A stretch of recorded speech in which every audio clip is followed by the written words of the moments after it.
Passover. Remembering, celebrating, and making it personal. Passover is a celebration of the springtime, of birth and rebirth, of a journey from slavery to freedom, and of taking responsibility for yourself, the community, and the world. Not only do people celebrate Passover because the Hebrews were redeemed from slavery in Egypt 3,300 years ago, but the Torah states that Jews should observe Passover for 8 days. This usually begins on the 15th of April.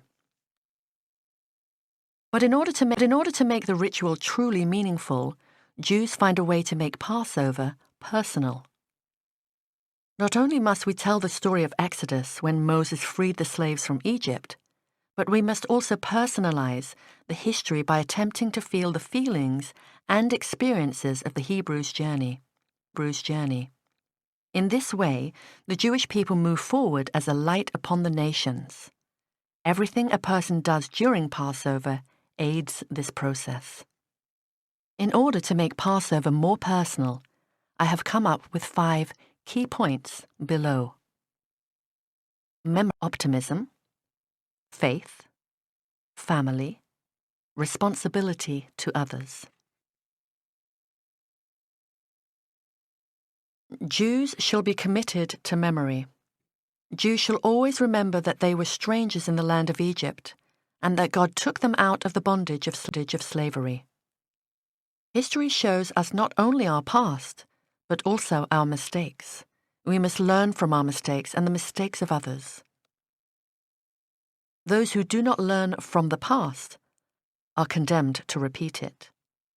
During Passover, we shall remember what Passover represents and learn from every experience going forward.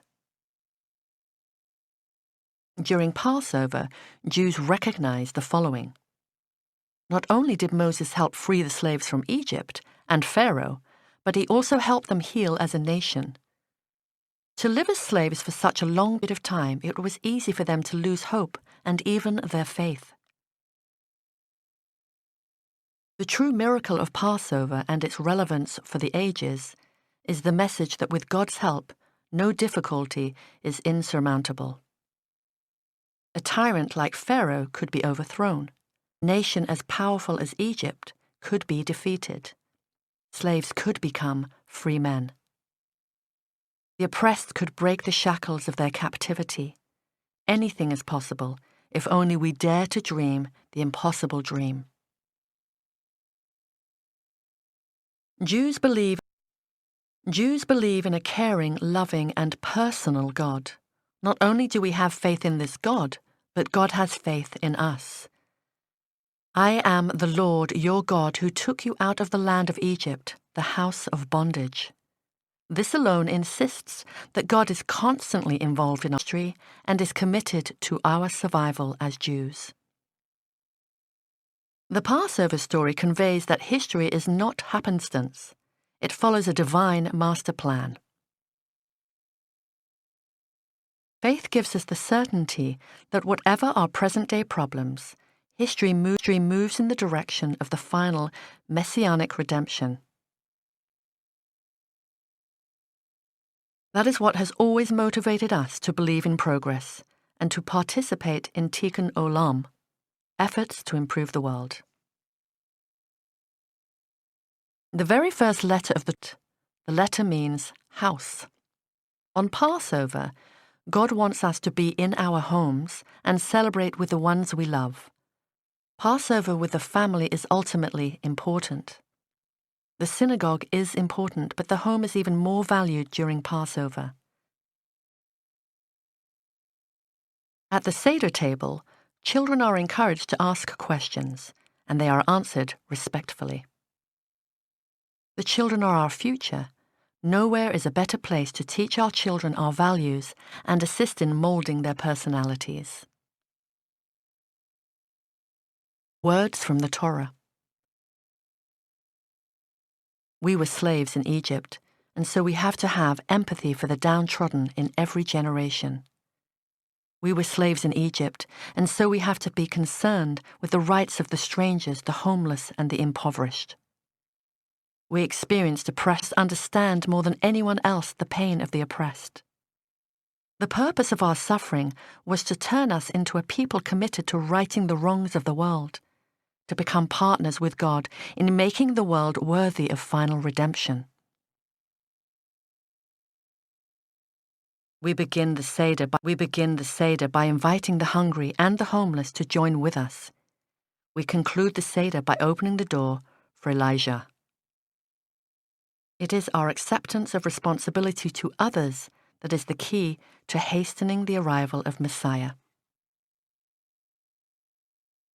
From childhood, every Jew identifies with these 5 powerful ideas that are at the heart of Passover and its message. And precisely because memory, optimism, faith, family, and responsibility have become such vital characteristics of our people, we have been able to achieve far beyond what anyone might have considered possible. Jews have 2 Seders on the first 2 days of Passover at sunset. The Seder is a special meal which Jewish people eat at Passover, which has symbolic items and food to remind them of events. For example, Elijah's cup. 4 cups of wine are drank to remember the 4 times Yahweh promised he would set the people free. Yahweh means God. I will bring you out from under the burdens of the Egyptians. The Haggadah means the telling. The story of Passover is retold from Exodus.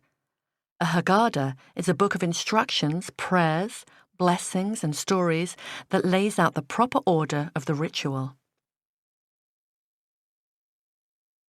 Parsley dipped in salt water. Parsley is dipped in salt water and eaten, symbolizing the hyssop with which the Israelites marked their doors with the lamb's blood. The salt water represents the tears shed in slavery. The lamb shank bone. A piece of roasted meat represents the lamb that was the special sacrifice performed on the eve of the exodus from Egypt. The matzot. Unleavened bread. The people fleeing Egypt had no time to let the bread rise, so they eat this flat, crisp bread to remember that. Bitter herbs. They are eaten with matzah, symbolic of the bitterness of the forced labor of the Israelites. Make a sandwich of matzah, bitter herbs, and lettuce. Apples and spices. This tasty mixture of apples, nuts, and spices represents the sweetness of freedom. It is eaten with matzah. It also represents the mortar used to make the bricks to build Pharaoh's buildings. Bitter herbs, slavery, something that ties you down. Egg, life, something that gives you hope for the future. Green vegetable, growth, a sign of new life. Wine, joy, something that makes you laugh.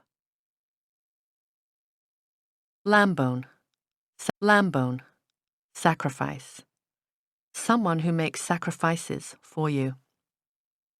Salt water, tears, something that makes you cry.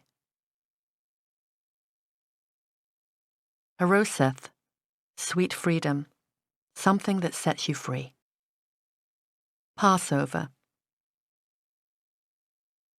Clearly, we have never experienced slavery, but there are things that tie us down in life. These things are to be looked at as great opportunities to grow. Even though we haven't experienced slavery, we can all relate to the emotions that Jewish people must have felt during their slavery. Because we learn and evolve best when we're stuck and have to choose to move forward, our enslavements, however minor or overwhelming, offer us precious opportunities for awakening and growing beyond old patterns and beliefs. Think about the really important growth opportunities you've had in your life. Haven't they all come by overcoming a big challenge? Let Passover be a time to think about not only our freedom and our independence, but let Passover help you establish your place in the world and who you wish to be.